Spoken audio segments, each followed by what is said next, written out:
Welcome to the deep dive. Today, we're going to be tackling, well, a topic that's been making headlines and sparking heated debates.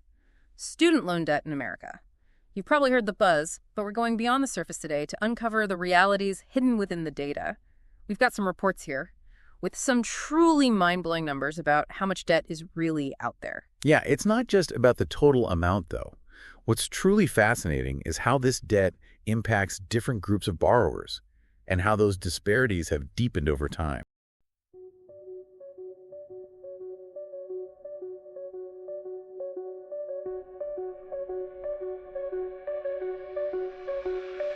Data on the screen, numbers come alive. Male, female flows where the patterns thrive. Visual charts, public colors unify. Gender decoded, bringing truth to light.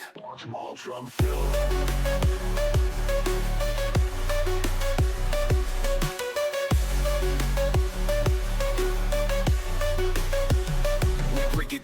We break it down, real talk. Trends unveiling, facts from every block. Here's your insight, watch the data glide. Gender decoded, let the beats collide.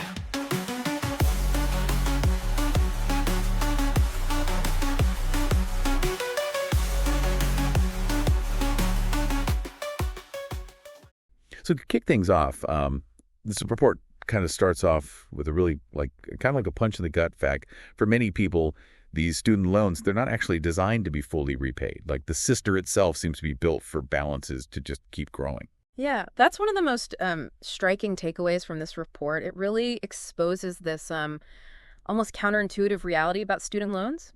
Yeah. That, for many borrowers, full repayment is like a constant uphill battle. Right. And it's like, why would a system be structured that way? Well, it's a combination of factors. One major element is how interest accumulates. Right. Even on standard repayment plans. So if graduates face, financial hurdles, or they have to utilize options like forbearance, which is a temporary suspension of your payments, or deferment, which postpones payments for specific reasons, like going back to school, those balances can really balloon over time. So even when life happens and you utilize these supposed safety nets, you actually end up penalized with a bigger debt. Exactly. And then you have income-driven repayment plans, or IDRs.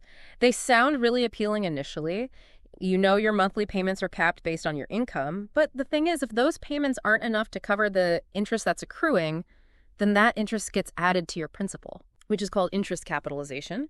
And over time, this can significantly increase that total loan balance. Okay, wait. So let's break that down for a second. You're saying that someone could be making payments every month on time. Right. But their loan balance is still going up. How does that even make sense? Yeah, it's a huge problem, and it disproportionately impacts, borrowers with lower incomes. Imagine this. You have a $10,000 loan with a 5% interest rate. Okay. And your IDR plan calculates a monthly payment of $50. But the interest that accrues each month on that loan is actually $41.67. Wow. So even though you're making payments, your principal is increasing by over $8 every single month. Oh, that's so deceptive. It really does seem like a system that is designed to just keep people in debt. Yeah. But the report also pointed out a difference between private and federal loans, right? Yes. They're not all created equal. Yeah. So in 2022, for instance, only 4.5% of new private loans ended up with balances that were higher than the initial amount borrowed. And that's significantly lower than what we see with federal loans. So why such a big difference? Are private loans just nicer to borrowers or something? Not necessarily. The difference really stems from structural differences in these programs. So private and federal loans, they cater to different demographics. They have varying interest rates. They have different repayment options. And often they come with distinct borrower protections.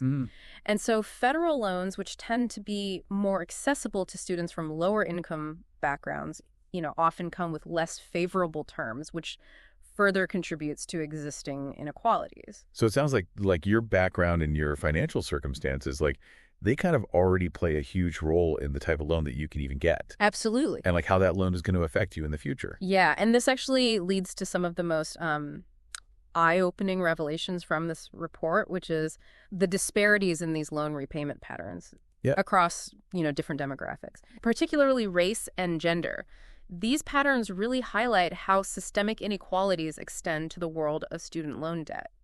So let's get into that. The report had some pretty shocking charts that showed these differences. Absolutely. The data paints a very clear picture. Yeah. Men, on average, tend to pay down their loans more quickly. However, women often kind of hover around that break-even point much longer, sometimes even seeing their balances increase even though they're making payments. Wow. And then you have Black borrowers who face the steepest climb in their balances over time, often struggling to make any, significant headway in reducing their debt. Yeah, it's really disheartening to see these trends and how they just mirror these broader societal issues. And the report connected these patterns to things like the gender pay gap and racial wealth disparities and even the types of colleges different groups tend to attend. Exactly. The data shows that Black borrowers are almost 4 times more likely to default on their student loans than their white counterparts.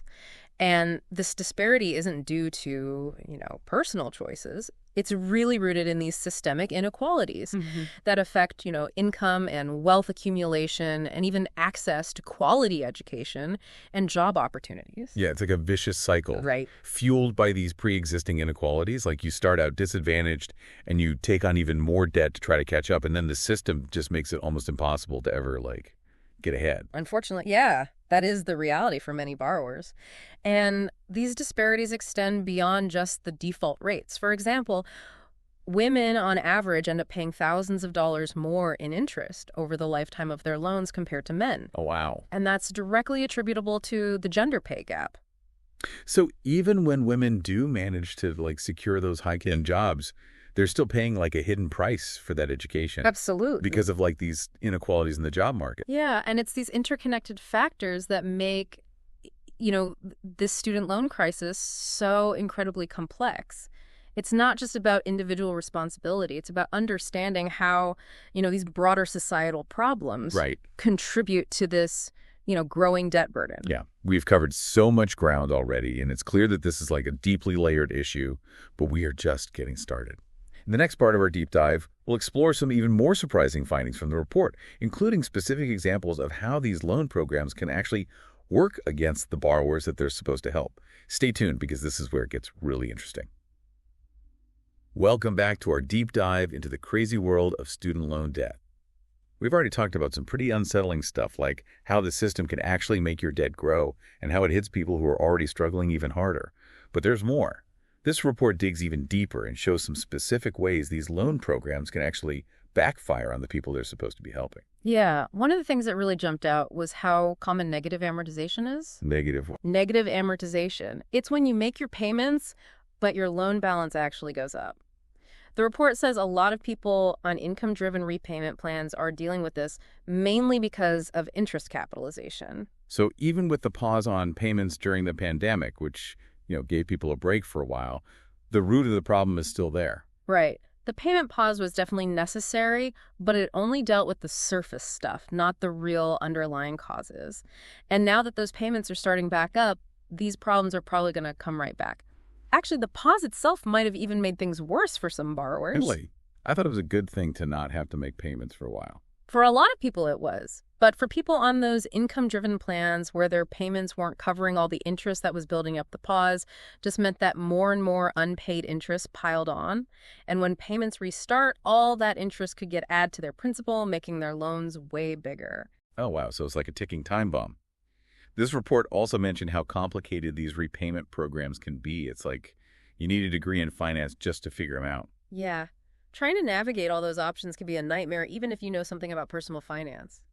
Borrowers are faced with all these choices: standard repayment, extended repayment, graduated repayment, and all these income-driven options. And they all have their own rules and benefits and drawbacks. It's just a lot. Yeah, it's easy to see how someone could pick something that seems like a good idea at first, but ends up costing them a lot more down the road. I remember the report specifically talked about the irony of income-driven repayment. It's meant to help people, but a lot of times it just leads to a ton of interest piling up. Exactly. IDRs are appealing because your monthly payments are lower based on what you earn. That sounds great if you're struggling to make ends meet, but those smaller payments usually don't cover all the interest, and then you get that snowball effect of interest capitalization. Over time, people can end up owing way more than they borrowed in the first place. They're stuck in this debt trap. So what can we do about this? Are there any solutions that can really fix these problems? Well, there are a few things we could try. Policymakers could look at simplifying the repayment options or making those income-driven plans actually work by making sure they deal with all the interest that builds up. They could even think about forgiving some loans for people who just have way too much debt to ever pay back. Okay, so we need a system that actually cares about the borrowers, not just about making money. But those policy changes could take a long time, and there are people who are struggling right now. What can they do in the meantime? I think knowledge is power in these situations. We need to give borrowers the information and support they need to handle this. Things like financial literacy programs, free counseling services, and advocating for borrowers' rights are super important. Right, so if people understand their options and can stand up for themselves, it can make a big difference. But I think there's an even bigger issue here that we need to talk about. The value of education and how we as a society invest in it. I agree. We need to change the way we think about higher education. It's not just a way for individuals to get ahead financially. It benefits everyone in society. When we have a well-educated population, we have a stronger workforce, a better democracy, and a fairer society overall. Right. So if education is really that important, shouldn't everyone be able to get it no matter what their background is or how much money they have? Imagine if getting a college degree didn't automatically mean you were going to be in debt for decades. Think about what it would be like if students could just focus on learning and growing without that huge loan payment hanging over their heads. What would that kind of world look like? How would it change things for us, for our jobs, for our lives? I think that's a question we should all be asking. And we are back for the final part of our deep dive into student loan debt in America. We've been talking about some pretty heavy stuff, like how this system can trap people in debt and how it makes things even worse for folks who are already facing a lot of challenges. But I think it's time to talk solutions. Like, what can we actually do to make this whole system fairer and more sustainable for everybody? Yeah, that's the big question, isn't it? The answers aren't simple. We need to think differently about this whole thing and really get to the bottom of what's causing this mess. It's not enough to just put a Band-Aid on it. We have to fix the root of the problem. So where do we even start? Like, what are some actual steps we can take to create a better future for people with student loans and for the whole idea of higher education in general? Well, I think policy reform is a big piece of the puzzle. We have to rethink how these loan programs are set up and make sure they're actually helping people, not hurting them. We could simplify the repayment options, make those income-driven repayment plans work better, and maybe even forgive some loans for people who are just drowning in debt. Yeah, it seems like we need a system that puts people first, not profits. But those policy changes take time, and there are people who are struggling right now. What can we do to help them today? I think the biggest thing is to educate and empower borrowers.